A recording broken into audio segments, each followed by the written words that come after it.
Hello, welcome to episode 49 of the Islanders podcast. My name is James. In this episode, Daniel and I go to Taipei to interview one of our favorite metal bands, Bloody Tyrant. We talk to their guitarist, John, their bassist, Willie, and their vocalist, Yaze. And we're excited to share the interview with you. So here's part 1. Enjoy. So my mic was kind of loud. Okay. Good. So, how have you guys been? Well, during the pandemic, what were you guys doing? Yeah, boring. Boring? Yeah. I'm quite busy. Quite busy? So what were you doing during the because pandemic? I just found myself a new job. A new job? Yeah, okay. new job. Yeah, and so I just started, and I'm busy. I'm busy because of it. Oh, okay, Yeah. okay, good. So how about you, John? What were you doing during the pandemic? Nothing really. Nothing really. Yeah. Not angry? I'm also a really boring person, so. A really boring person. Yeah. Well, I may disagree. Because I think you're kind of interesting. I work from home, so You work from home. So pretty much I'm just like home all the time anyway. Okay, yeah. Yeah. Even before pandemic. Yeah. So That's my dream job, actually. I want to stay at home and work at home all the time. Yeah. Yeah, so the pandemic wasn't a big problem for me, actually. I just stayed at home anyways. So how about you? Really, what were you doing during the pandemic? You guys just came back from your European tour when the whole COVID situation started, right? Yeah. Yeah. It's lucky we come back to Taiwan before the whole Europe pandemic outbreak. Yeah. So 2 days. 2 days before. Yes, 2 days okay. before. So you almost couldn't fly back. Yes. Or like you almost okay. So Europe was under lockdown at the time, right? Yep. Mm-hmm. So how was your European tour? Wow, it's Do wicked. you want to talk a little bit about it? It's not just a little bit. It's not just. It's a whole lot to unpack, right? And you guys have actually your own like mini documentary on your Facebook page, right? Yes. Yeah. Yeah. Okay, so I think today we're just going to be chatting like very carelessly a little bit, and just feel free to talk about anything. Okay. Okay. Cool. No problem. Cool. I'm trying very hard to calm down right now. Don't be nervous. It's actually my first time interviewing anyone other than our own classmates. Oh, interesting. Oh. And normally when we record podcasts, I have 2 other hosts that can back me up. And today I'm all on my own. It's all right. You can just pretend we're chatting. Mm-hmm. Yeah, we are. And actually, look at my notes. I've had a lot of notes. I usually, when we record podcasts at our home, when we do our own podcast, I don't do notes. I don't prepare any notes. I just come in and wing it. But today, I don't feel like that is possible. There's just so much winging to talk it is about. the way to go. Yeah. Yeah, winging it is the way to go. Yeah.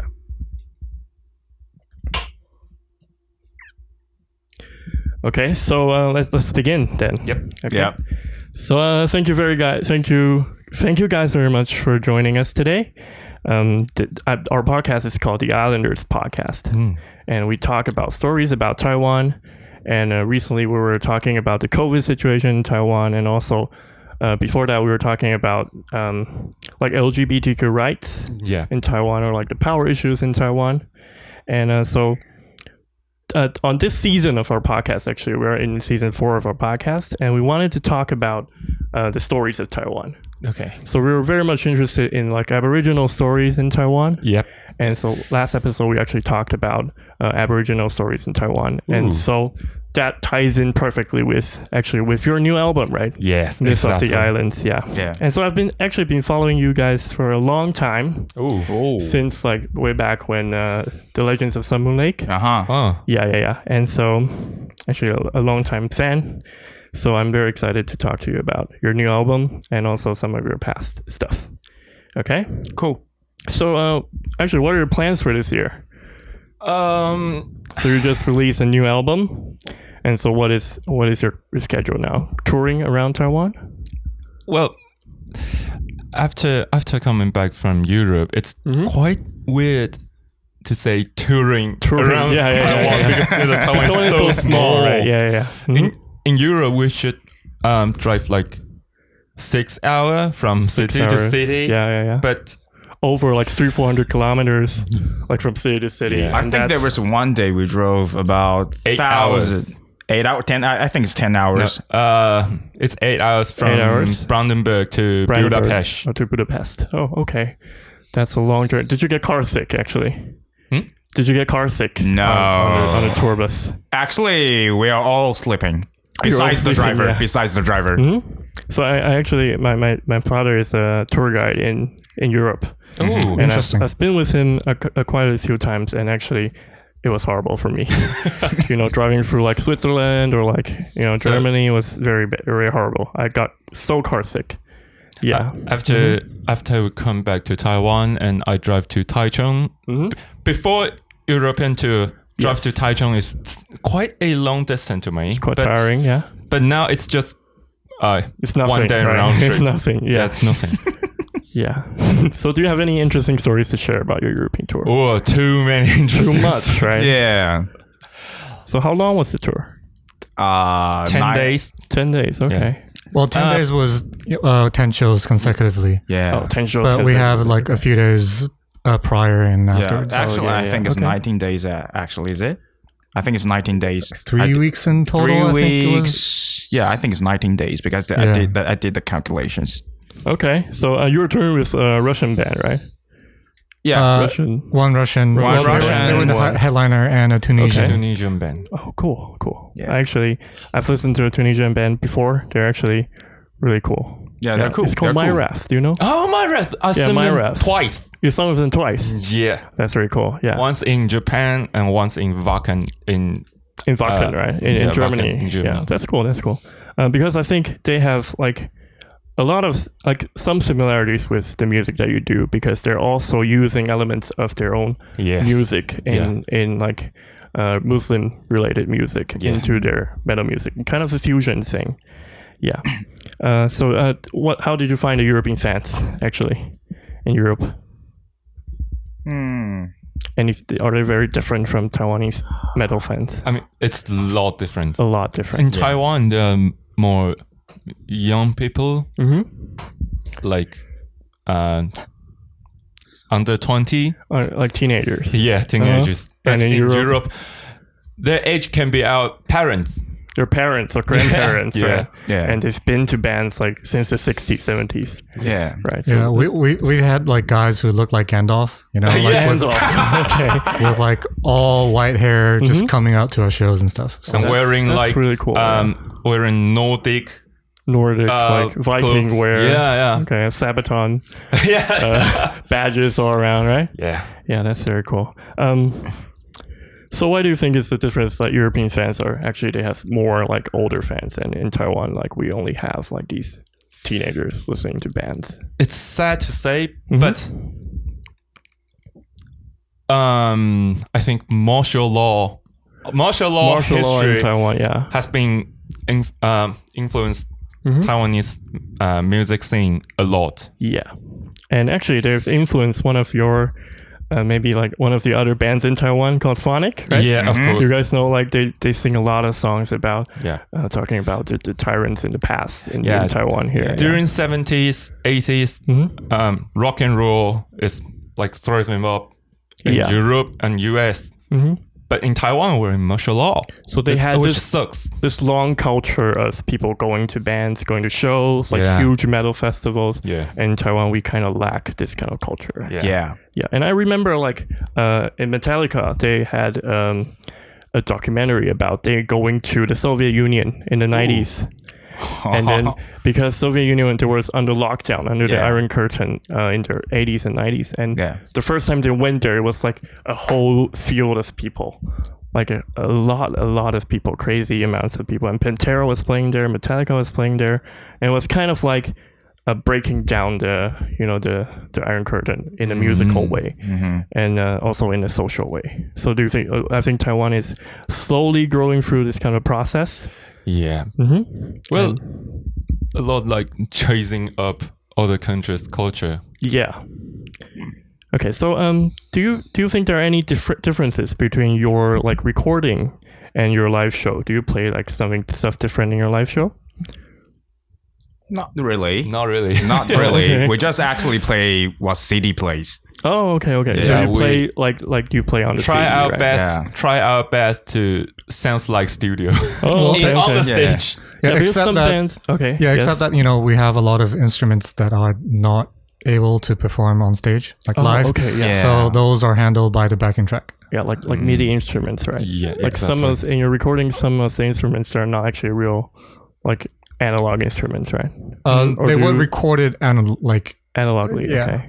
Okay. But it's impossible to bring a pipe organ. Yeah, a whole orchestra there. Yeah, right? exactly. Yeah. So, but you do what you can, and I think that's really cool for the fans. Yeah, definitely. Yeah, I heard a lot of bands that they do like a little bit different riffs, like some riffings they do differently in the live shows. Maybe add a pitch squeal or two in the live shows. Well, I'm pretty sure Andy probably does his solos differently. Oh, okay. Sometimes. Sometimes, Well, like, every time. Yeah, he'll try his best to do it, you know, the same, but you know, there are times just he just wings oops. it. Yeah. So mistakes. Do you guys make mistakes? A lot. Of course, yeah. And what happens when you do that? How do you handle that?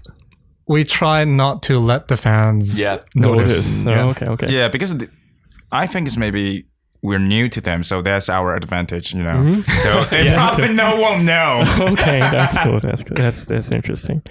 Yeah, so let's talk about your new album then. Yep. Okay, you just released a new album. It's called Myth of the Islands. Yep. So can you tell us a little bit about this album? It's indigenous myths related album. Yeah. And the reason why I choose this topic was because you know, in Europe, when a European was a kid, they hear a lot like Nordic Like stories. Yeah. when they was a kid.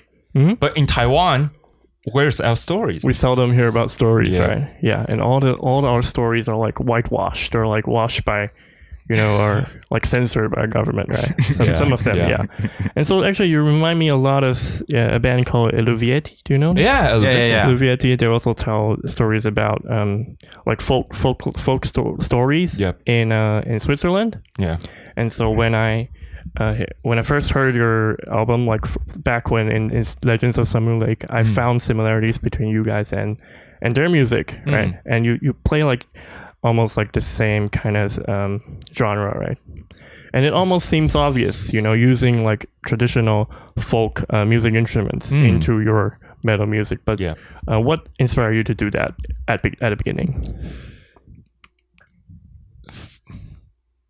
In the beginning, it was the love for folk metal. For folk metal, Yeah. okay.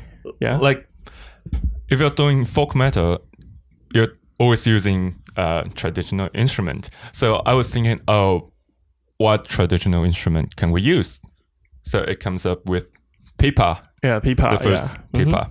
And then when we learned some orchestration, and we added orchestra. Added a full like Chinese band, right? Yep. Okay, so like you're like slowly getting into it. Like started with like one simple instrument, and then you started adding more elements of the same. Yeah, and one of my hobby was collecting weird instruments. Yeah, like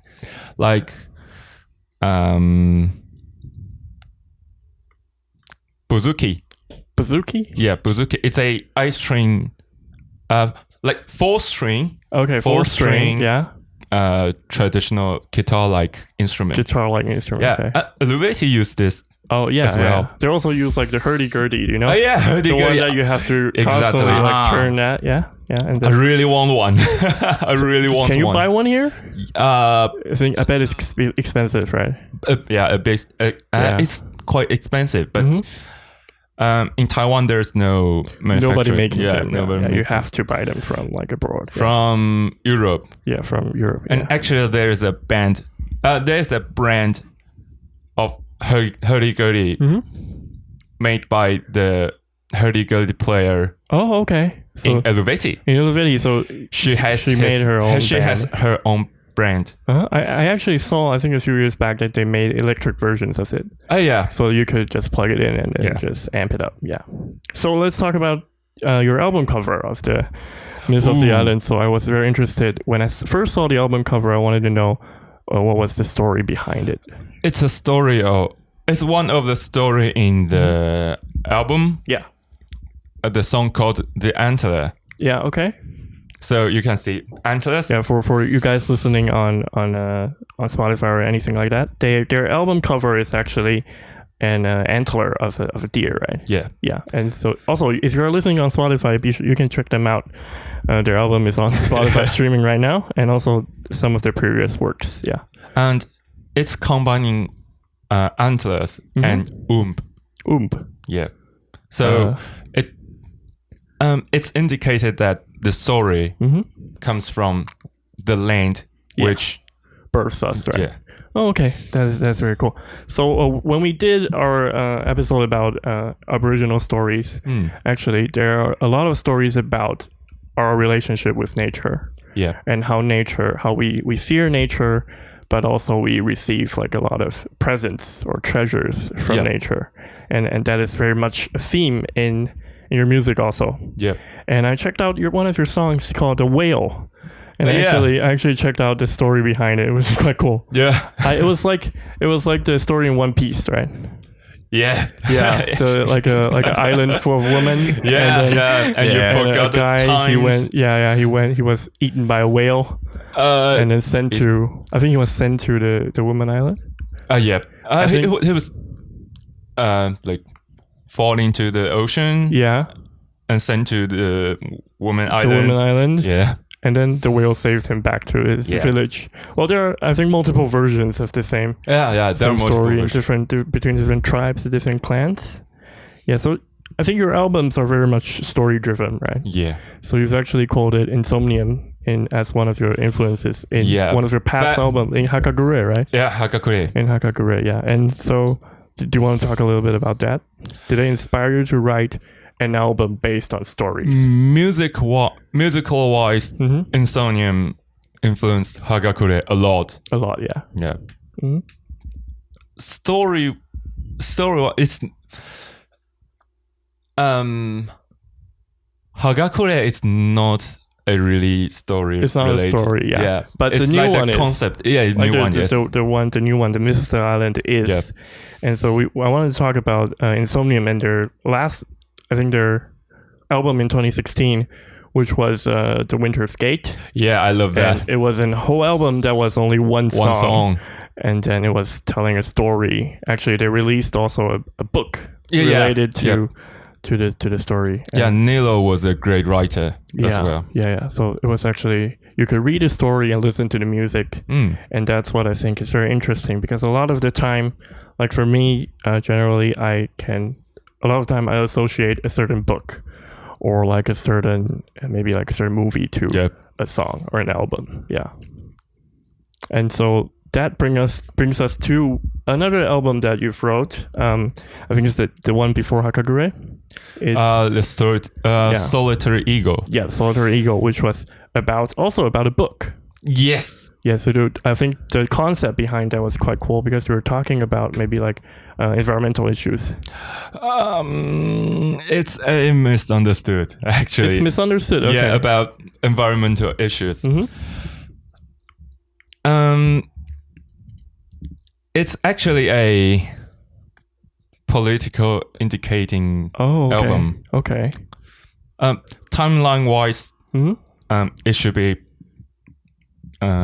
Solitary Eagle. Solitary Eagle.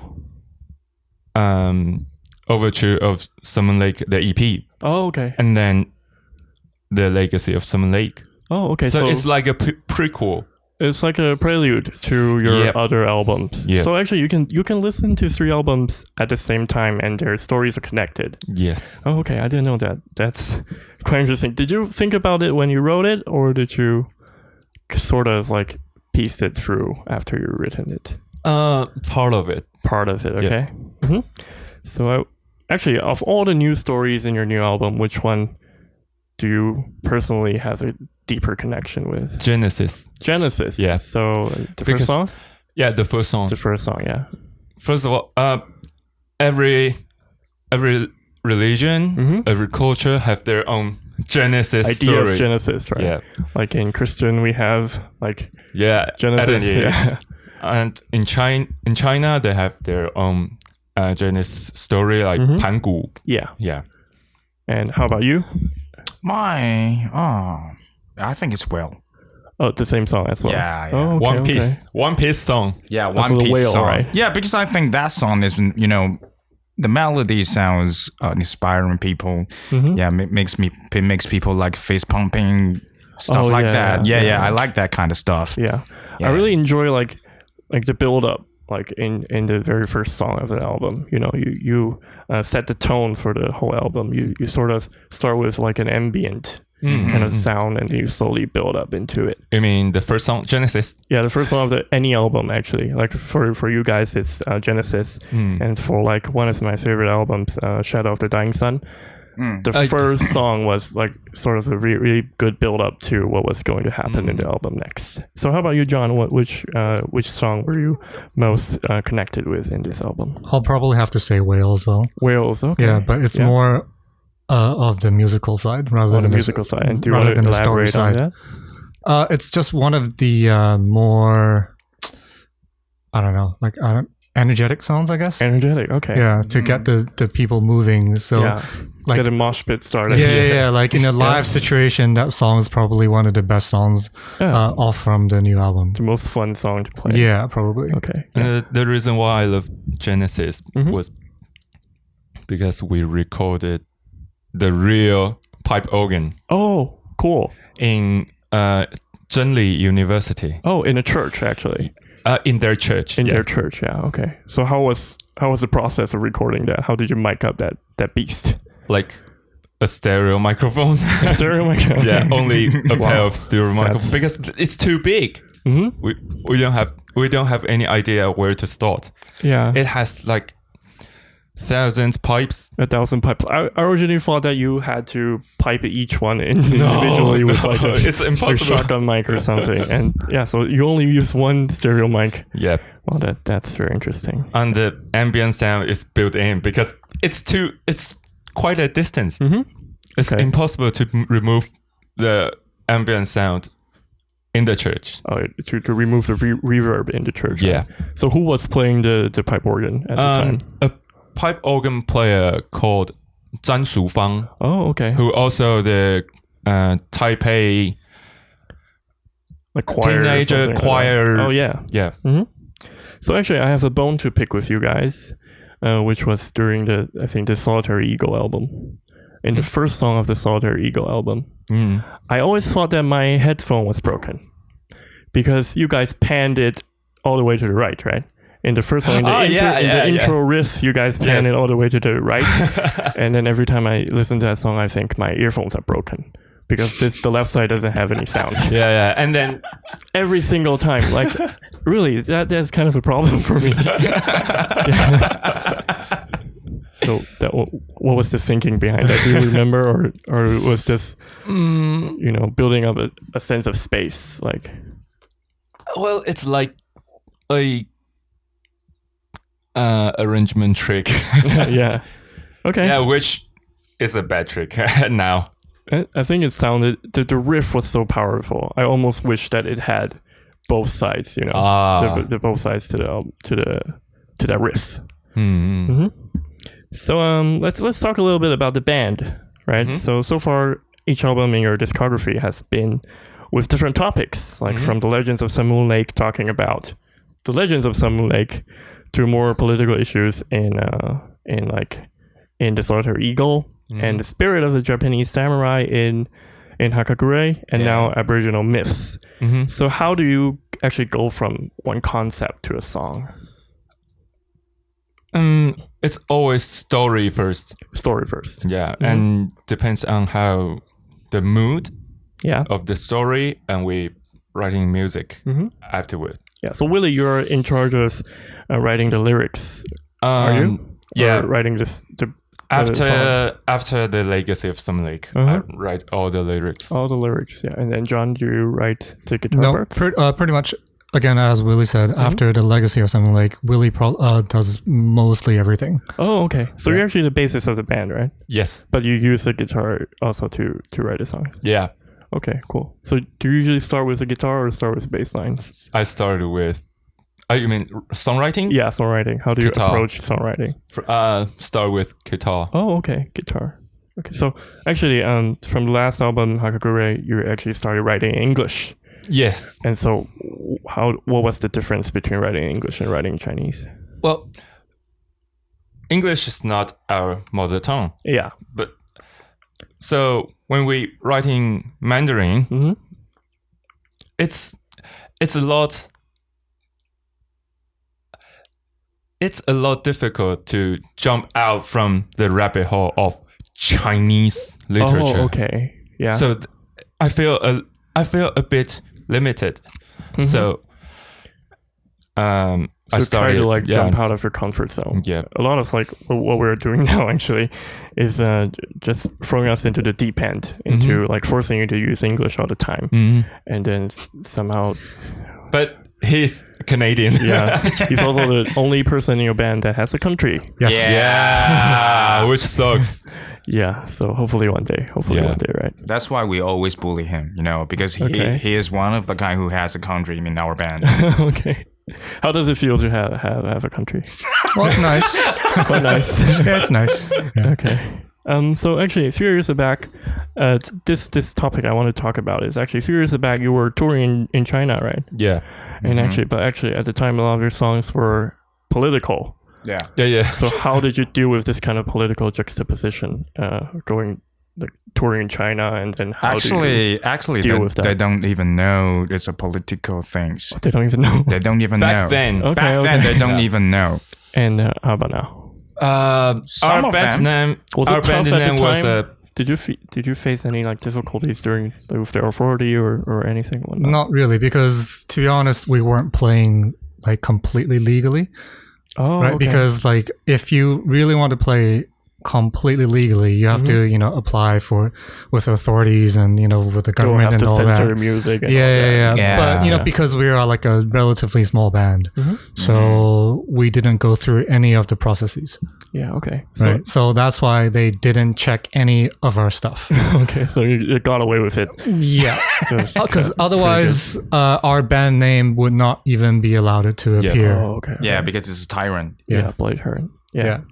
So let's talk about your band name then. So what was the thinking behind it's a really, really stupid and funny story. Okay, please do tell. Yep. Back then, we were a black metal band. Yeah. And we love Immortal so much. Oh, okay. Immortal have a really famous song called Tyrant. Uh-huh. And then we think, let's choose Tyrant as our band name. Oh, okay. But when you go to Metal Encyclopedia, it's too many tyrants. Yeah, too many tyrants.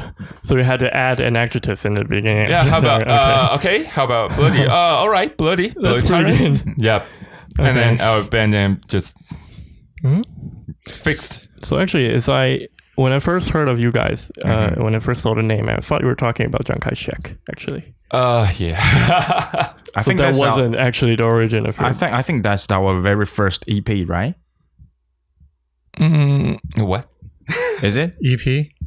I mean, the one before The Legend of Summer Lake. Yeah. Okay. Yep. The one that I cannot find any information Yeah. on. I can't even find the songs. That one I think is talking about a Chiang Kai-shek. Oh, I think. okay. Yeah. That's quite interesting. Which is quite obviously, Yeah, Tyrant. When you think about Tyrant in Taiwan, definitely you cannot skip him. Yeah, if you check out the lyrics, you will know who we are talking about, actually. Yeah, okay, cool. I'd have to check that out when I have time. Yeah. And so how did you guys get together in the beginning? How did your band form? Willie is the original member. Founding member. Yeah, he's the founding member, and also Andy, our guitarist. And after that, it was mainly Willie and the original vocalist. Yeah, because they were classmates. Did you guys met in college actually, or he and the former singer is I think it's a high school classmate. Oh, high school class. So maybe like a band in high school, right? Yeah. So did you start with metal in high school? Nope. But starting to listen to metal. Listen to metal, yeah. Because I think it takes a lot of time before you can start playing metal properly, right? Yes. It takes years, decades of practice, and it's tough. Yeah. It is tough. Yeah, so I think the band started with two of them being classmates. Yeah, and they were in Nantou, and then Andy was already one of the more well-known guitar players in Nantou. Oh, really? Okay. Back then, there is a death metal band called Demise. Demise? From Nantou. Mm-hmm. And then Andy was playing death metal for a long time. Mm-hmm. And he really into necrophagist. Oh, so he was like into like really the black stuff, the black metal stuff. Like technical death metal. Death metal. Yeah. Okay. Yeah. He already know how to play guitar. Well, that was very well. Okay. Because that's kind of like a very high like threshold before you can start doing like the technical death stuff, right? Mm-hmm. It takes like so much practice. Actually, I have a guitar myself, but I can't. I want to give up every time I try to attempt any of your songs or anything easier, you know. Yeah. So they were kind of the two founding members, and then they found Andy, and then they got the drummer and stuff. Yeah. Okay. So that was how the band started initially. Yeah. And then after that, since the former singers left the band, and I and John joined the band. Yeah, joined the band at the time. Yeah. So I heard you originally thought that you were joining a black metal band. Yeah, because after that it slowly turned into like folk metal. Yeah, because when I joined, Bloody Tyrant was still, the latest album back then was Legacy of Someone Lake. Yeah, right. So that was like kind of symphonic black. Symphonic black. Yeah. So that's what I thought. Yeah, and I was original in a deathcore band. Oh, deathcore band. Okay. Yeah, called Dark Riptis. Dark Riptis. Yeah, okay. Yeah. Oh, I know that. I actually heard of that back in the day. Back in the day, I was listening to Behemoth. When they were doing their like the Gabriel album. Do you know? Yeah. Trumpets of the Gabriel. Yeah, and so I started from there and then listened to you guys and also also your original band. Yeah. Dark Riptis. It's hard to pronounce. Yeah. Charybdis. Okay. Charybdis, yeah. So let's talk about, you have new bands, right? Actually, so you are the guitarist of a new band called Dharma, right? Yes. So do you want to talk a little bit about Dharma, which I think is a very cool concept to start a band with? That band was actually the brainchild of the drummer Jack. Mm-hmm. He's Buddhist. Yeah, he's Buddhist. Okay. And he has this idea of, a metal band. Yeah. Singing, sutras in Sanskrit for like 15 years. Okay. So this is long. This is like an idea of like 15 years in the works, because he played with Andy like years ago. Was it in Demise? No. Yeah, Demise. Okay, yeah. So they were like bandmates from way back. So Jack actually hired Andy to write music for him. Okay, and then Andy did so. It was like a case for him, and like a side project, right? Yeah. Okay. Well, not even a side project. It was just like a case that he was hired to do, like contracted to do. Oh, okay. Yeah. So initially, Jack wasn't looking to have Andy as a guitarist. They were just like, please write songs for my project. Oh, okay. Yeah. But Andy, showed us the stuff that he came up with for Jack. I was so into it. I was like, okay, if Jack doesn't have another guitarist, I want in. Oh, okay. Because like when I saw this idea, like I think 2 or 3 years ago, you were starting pushing on Facebook or something, stuff like that. Only you had on like a short demo or something. Yeah. I thought, oh, that's such a great idea. Why haven't I thought of that? Using like Sanskrit into metal music, and it's such. Actually, the theme is actually very suitable for this kind of music. Yes. Right? Because like in the Western world, we hear a lot about like the Antichrist. Yeah. Or like Behemoth is a very big band. Like absolutely, they're super like anti-religion, and you guys just came in with this. Well, there's white metal, which is Christian metal. Yeah, Christian metal. I know. So like, why can't we have Dread or something? Yeah, like that. Yeah. Why can't we have like Buddhist metal? Yeah. You guys really have a monk in your shows, right? Yeah, we have a proper monk. I think it's monk, maybe. Yeah, I don't know what the English term is, but a female monk. Nun. Yeah, but a nun. Yeah, nun. Yeah, but a proper like Buddhist like master. What we call master song. Yeah. So actually, when I heard about the band Dharma, I actually thought about another song that I previously listened to. So do you know a metal band, early in Taiwan called Assassin? Oh yeah. Assassin. So Assassin, they made actually so old.